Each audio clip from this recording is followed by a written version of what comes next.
Hey, bonjour et bienvenue sur la chaîne de l'utile et de l'agréable, la chaîne qui joint l'utile, l'agréable, le pratique, le simple à comprendre, les trucs, astuces et les bons plans.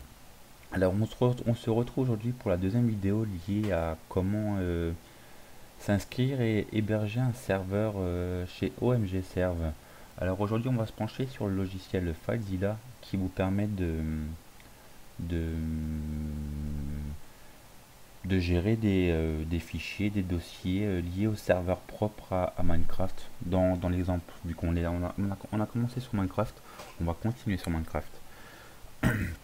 Donc, je vous mettrai le lien en description du téléchargement pour FileZilla. Donc, FileZilla, c'est un logiciel qui permet de voir ce qui se trouve dans la partie serveur de Minecraft ou de chez l'hébergeur.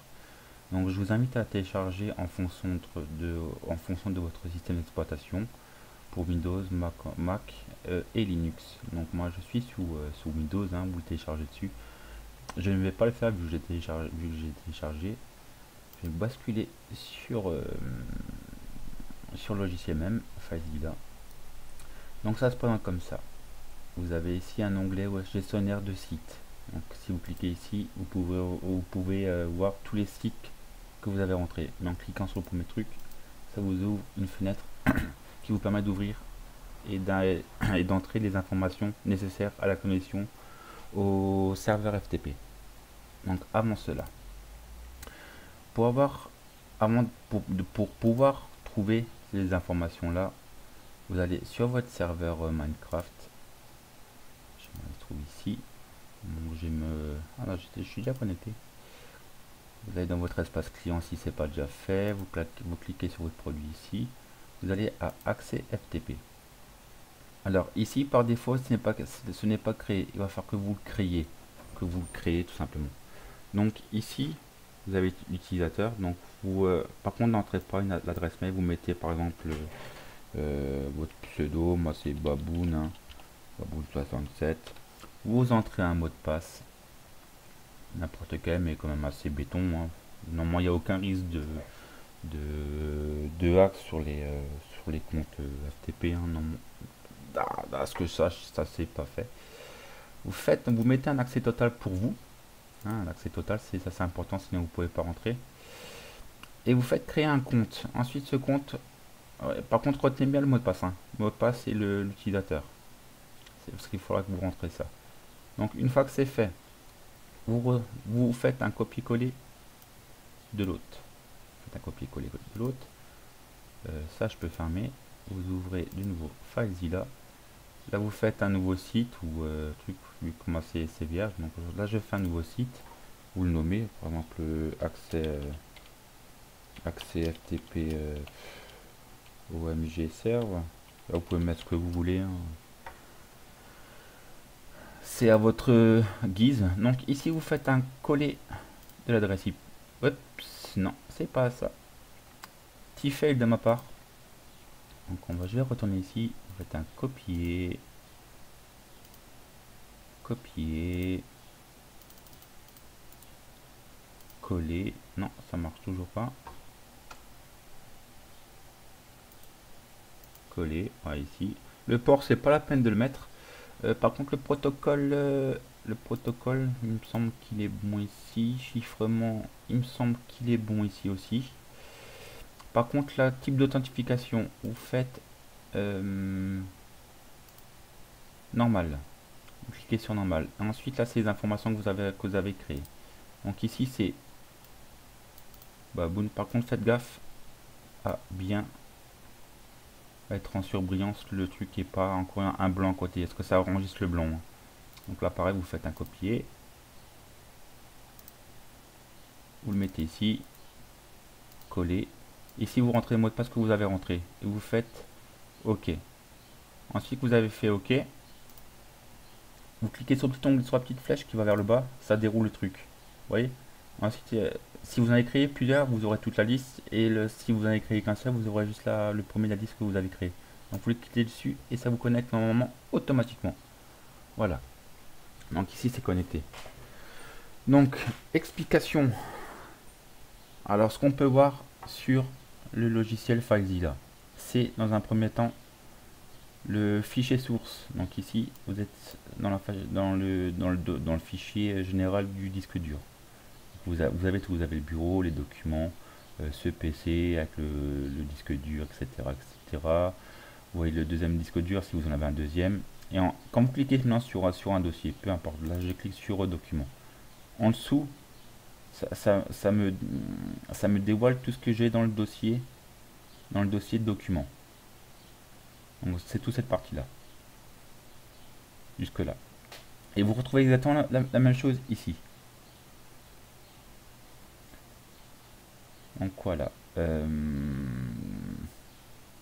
C'est ce qui concerne le disque. Si je dévoile ici, je fais ça, ok d'accord, ça c'est bon. Donc là on remonte, c'est pas trop grave. Ensuite, pour cette partie là c'est bon. Ensuite là on va retourner ici. Là c'est exactement le même principe que ici, sauf que là ça concerne la partie du côté serveur. Donc ici vous avez là le dossier Java, Armorel Workshop, Blueprint, etc., etc. Ainsi que les fichiers de configuration, les modes si vous avez installé une version modée de Minecraft. Vous les retrouverez là-dedans en double cliquant là-dessus. Voilà. Ah, par contre, il y a encore un lien qui a un logiciel qui va falloir que vous le téléchargez en parallèle de FileZilla, c'est Notepad++. Ces deux logiciels sont très performants ensemble. Donc je vous montrerai, enfin je vous collerai aussi le lien en description. Je vous l'expliquerai peut-être dans cette vidéo, peut-être dans l'autre, je sais pas encore, je verrai. En fonction du temps qui m'est imparti. Donc en gros voilà, c'est ça. L'utilisation de FileZilla reste simple, enfin complexe quand vous savez pas comment ça fonctionne, mais simple une fois que vous avez les bases. C'est surtout pour avoir accès aux différents dossiers, aux différents fichiers. Et quand vous savez et si vous savez où chercher bien sûr. Donc voilà pour l'essentiel de FileZilla, le plus gros est fait. L'explication, la connexion au serveur FTP, je vais refaire un petit récap dessus. Vous cliquez là-dessus, vous faites nouveau site, vous entrez les informations que vous avez quand vous avez créé votre compte FTP ici, en prenant soin de bien copier-coller les différents éléments qu'il vous faut, donc l'hôte, le nom et le mot de passe qu'il faudra réinscrire ici. Adresse IP, là vous changez en mode d'authentification, excusez-moi, en normal. Vous copiez-coller votre identifiant ici, le mot de passe, vous faites OK, OK, et vous trouvez normalement votre site ici. Voilà, sous DNS Pack pour ma part et sous le nom que vous aurez attribué pour vous. Donc simplement en cliquant dessus, ça vous connecte automatiquement. Voilà. Donc pour cette partie là, connexion à l'accès FTP, c'est fini. La prochaine vidéo, je vous montrerai l'utilisation de Notepad++ en parallèle à FileZilla. Ça reste simple et ça vous permettra ensuite, je vous donne un petit exemple. Par exemple là, je vais prendre Magical Crops. Donc ici, donc ça le logo c'est le logo de Notepad++. Maintenant si vous voulez apporter des modifications à votre serveur, en touchant par exemple un mode ou un plugin bien précis, vous faites un clic droit dessus, vous faites afficher, éditer, et là ça vous ouvre une fenêtre de Notepad++ qui vous permettra d'effectuer les modifications que vous voulez. Donc là ça s'ouvre juste à côté, je vous bascule sur la bonne fenêtre. Voilà, donc ici vous avez la possibilité de modifier, de modifier simplement un fichier qui est lié à votre serveur. Voilà, en gros c'est ça. Bah, j'espère que cette vidéo vous aura aidé et que bah, ça vous a aidé. Si ça vous a aidé, un petit pouce vert ou un pouce bleu, peu importe, vous me le dites. Ou si vous avez des questions, vous pouvez mettre en commentaire, j'essaierai d'y répondre. Euh, voilà, et ben, pour ma part, j'ai fini. Là, je bafouille un petit peu, je suis désolé. Mais voilà, pour ma part, j'ai fini. On se retrouve à très vite pour la prochaine vidéo. À bientôt. Bye bye.